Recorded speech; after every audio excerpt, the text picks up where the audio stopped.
लेकिन हमारे दर्द को और हमारे दुखों को कोई सुनने वाला नहीं है। भारत माता की जय! भारत माता की जय! यहाँ के जो किसान हैं जो 6-8 बीघा ज़मीन में खेती बाड़ी कर रहे हैं, 10 रुपये किलो में धान बेचते हैं। मेड़ का रास्ता ही है। सीरियस पेशेंट है तो वो तो हिचकिचाएगा ही। खटिया में गर्भवती महिलाओं को उनके प्रसव के समय में अस्पताल पहुंचा सकते हैं। नहीं, भारत माता की जय! भारत माता की जय! भारत माता की जय! वंदे मातरम! वंदे मातरम! वंदे मातरम! महात्मा गांधी की जय! महात्मा गांधी की जय! महात्मा गांधी की जय! नेताजी सुभाष चंद्र बोस की जय! नेताजी सुभाष चंद्र बोस की जय! वीर बिरसा मुंडा की जय! वीर बिरसा मुंडा की जय! वीर बिरसा मुंडा की जय!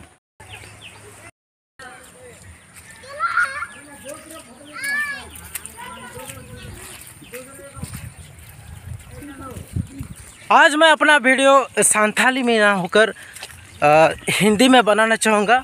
और जितना भी मेरा सब्सक्राइबर है और जितना भी मेरा दोस्त है तो माफ़ कीजिएगा कि मैं अभी तक जितना भी ब्लॉग वीडियो बनाया हूँ संथाली में बनाया हूँ। आज मैं ये वीडियो हिंदी में इसलिए बनाना चाहता हूँ ताकि हर कोई समझ पाए कि मैं क्या बोल रहा हूँ और क्या बोलना चाहता हूँ। और इन बच्चों को आप लोग देख रहे हैं मेरा ब्लॉग चैनल में। आज 15 अगस्त स्वतंत्रता दिवस है और हाथ में जूता लिए और एक हाथ में तिरंगा झंडा लिए और कीचड़ से लथपथ पूरा इनका पैर जो है कीचड़ से लथपथ है, इसलिए एक हाथ में जूता लिए हैं और दूसरा हाथ में तिरंगा झंडा लिए हैं। भारत देश का झारखंड राज्य का ऐसा कौन सा गांव है जो गूगल ने भी अभी तक सर्च करके और ढूंढ के निकाल नहीं पाया है? आप देख सकते हैं मेरा वीडियो में, वो वही गांव है जहां पर मेरा घर है।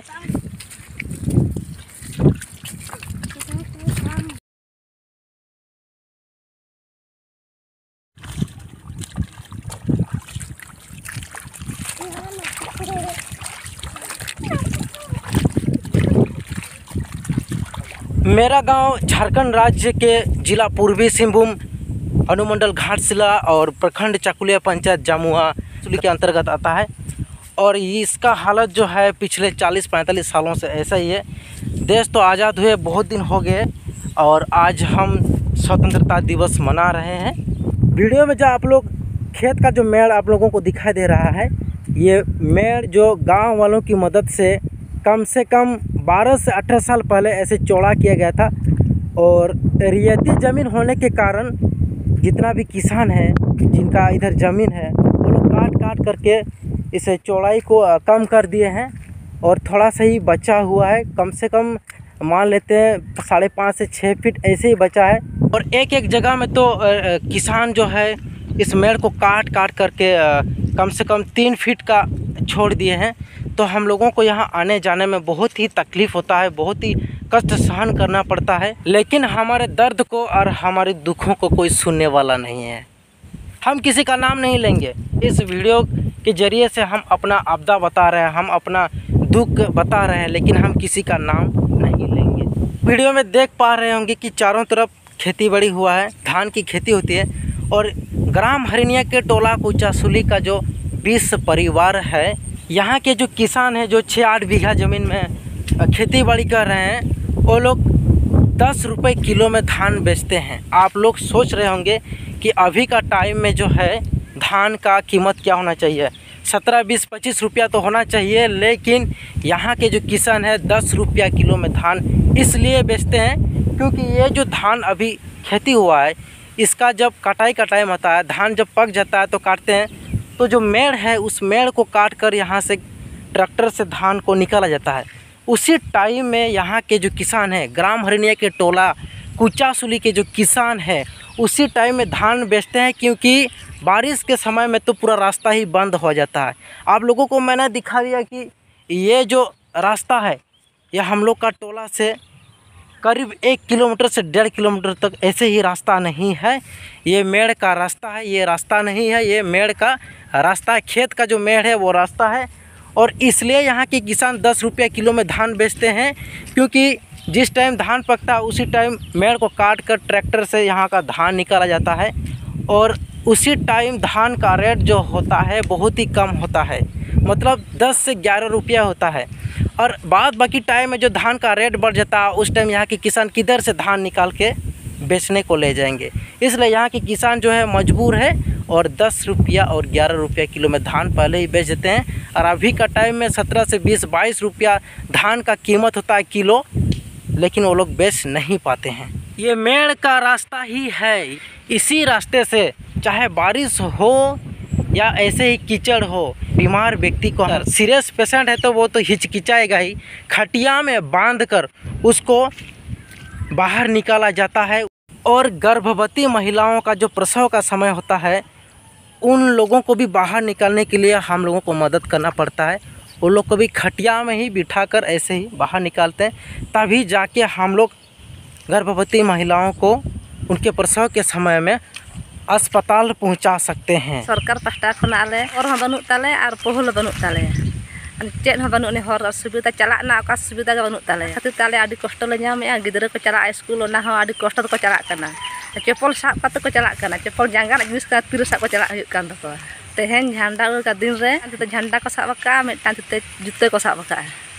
अच्छा मुई कुचियासड़ी आसी छो मुई गोटाई छोटो धान कारबारी। अच्छा पैसा दी छो किछु लोक के तो दी छो जे कादोई बहरान बड़ मुश्किल कि करा जाए किंतु दीते बाध्य होच्छे जाना चिन्हा हम लोग नाई दिनों चलछे नहीं। और मुई गोटाई छोटो कारबारी मोर हाथे तेमन पैसा नहीं मोके एरकम बाहरे के नहीं जेते हैं। चलिए आज हमारी जो हरिनिया गांव है, हरिनिया गांव का जो मेरा टोला कुचासुली है उसका थोड़ा बहुत सैर करते हैं, थोड़ा घुमा फिरा करके वीडियो दिखाते हैं।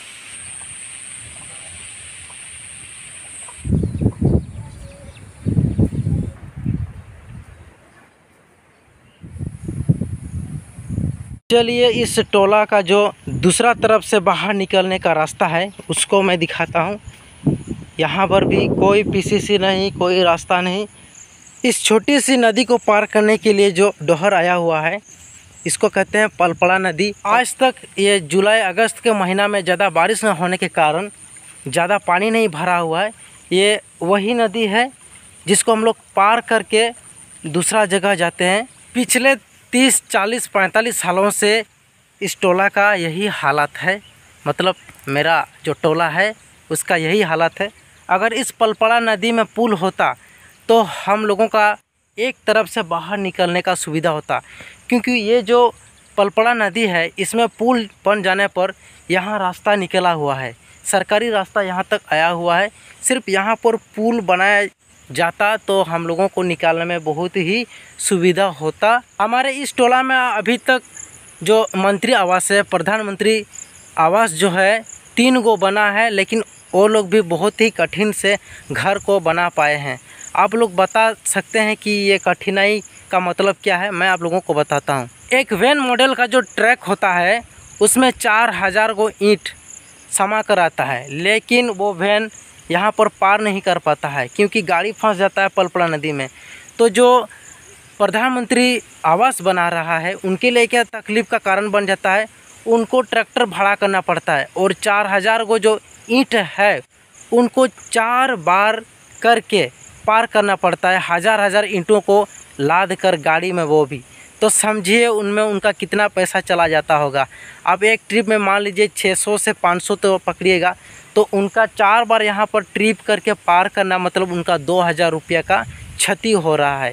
लेकिन अगर यहाँ पुल होता तो जो वैन मॉडल का ट्रैक जो होता है उसी ट्रैक में जो 4000 ईंट लदा हुआ है उसको पार करके इस टोला तक घुस सकता था, लेकिन यहाँ पर पुल न होने के कारण ये भी बहुत बड़ी दुविधा है।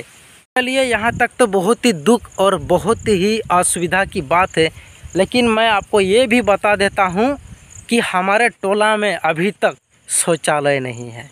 किसी भी परिवार वालों के पास शौचालय नहीं है। और आप लोग देख रहे हैं ना, इधर ये जो झाड़ दिखाई दे रहा है ना, इधर जब पानी भर जाता है, नदी का पानी जून जुलाई अगस्त महीना के टाइम में भर जाता है, तो शौच करने के लिए यहाँ के जो लोग हैं इन्हीं झाड़ियों का इस्तेमाल करते हैं।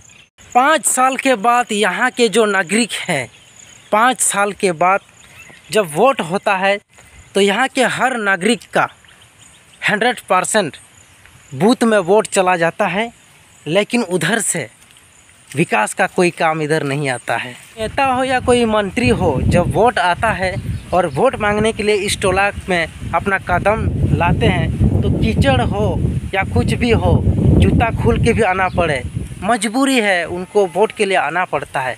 लेकिन कोई जीतने के बाद, कोई भी नेता हो, कोई भी मंत्री हो, जीतने के बाद उनको और नहीं है ना, यहाँ पर नहीं आना है, क्योंकि हमको जाना है अपना मजबूरी से उनके पास। मैंने हमारी टोला का जो दुख दर्द है बहुत ही कम समय में और बहुत सारी बातें बता दी और बहुत सारी समस्याएं बता दी और बहुत सारी समस्याएं बोलने को छूट गई। तो आप लोग समझ पा रहे हैं कि जितना मैंने बताया उनके अंदर हमारे पास और कितना समस्याएं हैं। दोस्तों, मेरा हिंदी का लैंग्वेज जो है शायद थोड़ा बहुत सही नहीं है और मैं इतना फुर्तीला के साथ भी नहीं बोल पा रहा हूँ, क्योंकि मैं ज़्यादातर संथाली में ही बोलता हूँ, गांव में ज़्यादातर अपना समय बिताता हूँ। तो मैं चाहता हूँ इस वीडियो को ज़्यादा से ज़्यादा शेयर कीजिए, लाइक कीजिए और मेरा जो दुख है वो पूरा देश में गूंजना चाहिए।